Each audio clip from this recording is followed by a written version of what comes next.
দ্বিতীয় যেটা, নিজের সবচেয়ে দুর্বল সাবজেক্ট এবং নিজের সবচেয়ে স্ট্রং সাবজেক্ট খুঁজে বের করতে হবে। গ্রুপ সাবজেক্টের কথা বলতেছি।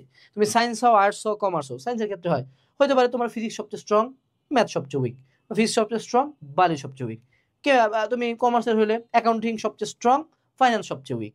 তুমি ধরো মানবিকের, তুমি ধরো না ইসলামের ইতিহাস সবচেয়ে স্ট্রং, যুক্তিবিদ্যা সবচেয়ে weak. Doesn't matter, find that subject. এরপরে তুমি যেটা করবা যে এই পুরো মাস জুড়ে আমরা যেটা পড়াশোনা করবো সেটা হলো দুর্বল সাবজেক্টটার যা যা বাকি সেটা রিপ্রেজেন্ট। অর্থাৎ আমরা যে এখানে রুটিনটা লিখবো, আমরা প্রথমে দুর্বল সাবজেক্টের প্রত্যেকটা টপিক প্রত্যেকটা চ্যাপ্টারের পাশে ডেট লিখে দিব। এটা ভাইয়া আপনি লিখে দেন না, না তোমার আমার দুর্বল সাবজেক্ট তো মিলবে না। আমি না হয় যোগাযোগ ভালো, তোমার যোগাযোগ পড়া হয় না, তাহলে কেমনে হবে?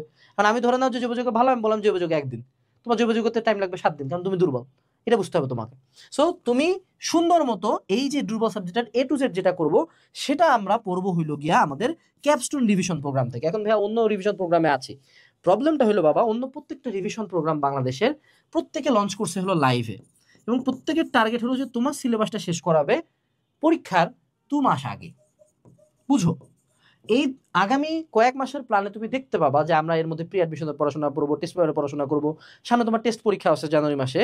এত কিছুর মধ্যে ওই লাইফ যদি তুমি ফলো করতে চাও, তুমি ওখানে অবশ্যই পড়বা। কেন পড়বা না? অবশ্যই যে কোনো অন্য লাইফ কোর্সে তুমি ভর্তি হবা, সেটার পড়া তোমার পড়ার মতো যাবে। কিন্তু ক্যাপস্টোনের ক্লাস প্রত্যেকটাই বিলো 3 আওয়ার, 3 ঘন্টার নিচে। সো তুমি এই একটা ক্লাস করলে তোমার এইচএসসি ফুল কনফার্ম হয়ে যাবে একটা চ্যাপ্টার থেকে। সো তুমি একটা ক্যাপস্টোনের ক্লাস পড়লে তোমার যেমন কনফিডেন্সটা থাকতেছে, এবং তুমি খুব র্যাপিডলি তলায় তলায় আগাবা। তোমার বন্ধু যে দেখাচ্ছে যে আরে মামা পড়া তো হয় নাই, সেও দেখবা তলায় তলায় অনেক দূর আগে গেছে। এটা একটা কম্পিটিশন। খুব সিম্পলি যে পারবে সে টিকে থাকবে, যে পারবে না সে টিকে থাকবে না। অসংখ্য মানুষজন এইচএসসি 25 ব্যাচে বইটা পরীক্ষা দিতে পারতেছে না। তোমার মনে হয় কেউ তাদের দিকে তাকাইছে? তাদের দিকে কেউই তাকায়নি। সো তোমার দৌড়টা তোমাকে দিতে হবে, এবং সেক্ষেত্রে সিআরপি যে প্রোগ্রামটা, এই সিআরপি প্রোগ্রামটা ইয়ার এন্ড সেলে তুমি যদি সেল 30 কুপনটা ইউজ করো, তুমি 30% পর্যন্ত ডিসকাউন্ট পাবা।